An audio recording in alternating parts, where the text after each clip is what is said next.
ുമ്പോൾ അവയവക്കടത്ത് കേസിൽ മുഖ്യപ്രതി സാബിത് നാസറിന്റെ ചോദ്യം ചെയ്യൽ തുടരുന്നു. ഇയാൾ ഇരകളാക്കിയ മുഴുവൻ പേരുടെയും വിവരങ്ങൾ കണ്ടെത്താനാണ് ശ്രമം. ചോദ്യം ചെയ്യലിന്റെ വിശദാംശങ്ങൾ കേന്ദ്ര അന്വേഷണ സംഘവും ശേഖരിക്കുന്നുണ്ട്. ഡാനി ഇപ്പോൾ കൊച്ചിയിൽ നിന്ന് ചേരുകയാണ് വിവരങ്ങളുമായി. ഡാനി, ഈ വലിയ കണ്ണികളിലേക്ക് സാബിത്തിനെ ചോദ്യം ചെയ്യുന്നതിലൂടെ എത്താൻ കഴിയുമെന്നാണ് അന്വേഷണ സംഘത്തിന്റെ പ്രതീക്ഷ. എന്താണ് നിലവിലത്തെ സാഹചര്യം? അന്വേഷണം ഏത് തരത്തിൽ പുരോഗമിക്കുന്നു?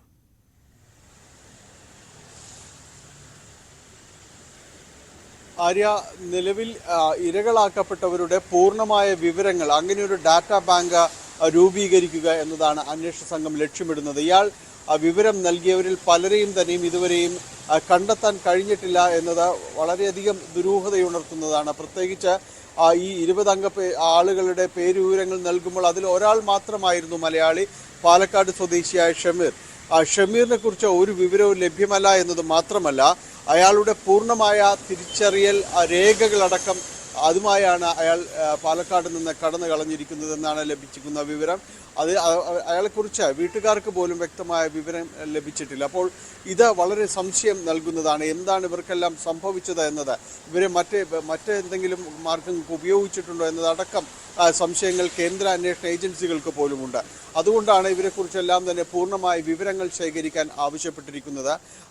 മറ്റൊന്ന്, അതിഥി തൊഴിലാളികളുടേതടക്കമുള്ള കാര്യങ്ങളുണ്ട്. ഇവരെയും ഇയാൾ ഇതുപോലെ തന്നെ അവയവ കച്ചവടത്തിനായി ഉപയോഗിച്ചിട്ടുണ്ട്.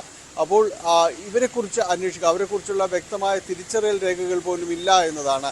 കാരണം വ്യാജമായി ഉണ്ടാക്കിയെടുത്ത തിരിച്ചറിയൽ കാർഡുകൾ അടക്കം, പാൻ കാർഡ് അടക്കം ഇവർക്ക് വേണ്ടി, ആധാർ കാർഡ് അടക്കം ഇവർക്ക് വേണ്ടി ഉപയോഗിച്ചിട്ടുണ്ടോ എന്നത് സംശയം നിലനിൽക്കുന്നുണ്ട്. ആ രീതിയിലുള്ളൊരു അന്വേഷണവും നടത്തുന്നുണ്ട്. അതുകൊണ്ടാണ് കേന്ദ്ര ഏജൻസികൾ ഈ കേസ് വിടാതെ തന്നെ പിന്തുടരുന്നത്. കാരണം ഈ കേസിൽ നിലവിൽ പറയുന്ന മാനങ്ങൾക്ക് അപ്പുറം മറ്റെന്തെങ്കിലും ഉണ്ടോ എന്നത് ഇപ്പോഴും അവർ നിരീക്ഷിച്ചു കൊണ്ടിരിക്കുകയാണ്. കൂടുതൽ വിവരങ്ങൾ അവർ ഈ അന്വേഷണ സംഘത്തിൽ നിന്ന് ശേഖരിക്കുന്നുണ്ട്. ഇയാൾ കസ്റ്റഡിയിലുള്ള സമയത്തിൽ കൂടുതൽ വിവരങ്ങൾ ശേഖരിക്കുക എന്നത് തന്നെയാണ്. ഇയാൾ നൽകിയിട്ടുള്ള വിവരമനുസരിച്ച് ഹൈദരാബാദിലാണ് ഇത് സംബന്ധിച്ച് ഇന്ത്യയിലെ പ്രവർത്തനങ്ങൾ ഏകോപിപ്പിക്കുന്ന മുഖ്യപ്രതിയുള്ളത് എന്നാണ്. ഇയാൾക്ക് വേണ്ടിയുള്ള തിരച്ചിലും കൂടുതലാക്കിയിട്ടുണ്ട്. മറ്റ് കേരള പോലീസിന് പുറമെയുള്ള ഏജൻസികൾ കൂടി ഈ കേസിലേക്ക് പങ്കെടുക്കുന്നുണ്ട്. പ്രത്യേകിച്ച് ഗൾഫ് മേഖലയിലടക്കം അന്വേഷണം നടത്തേണ്ടതുള്ള ഒരു സാഹചര്യത്തിൽ കൂടിയാണ്.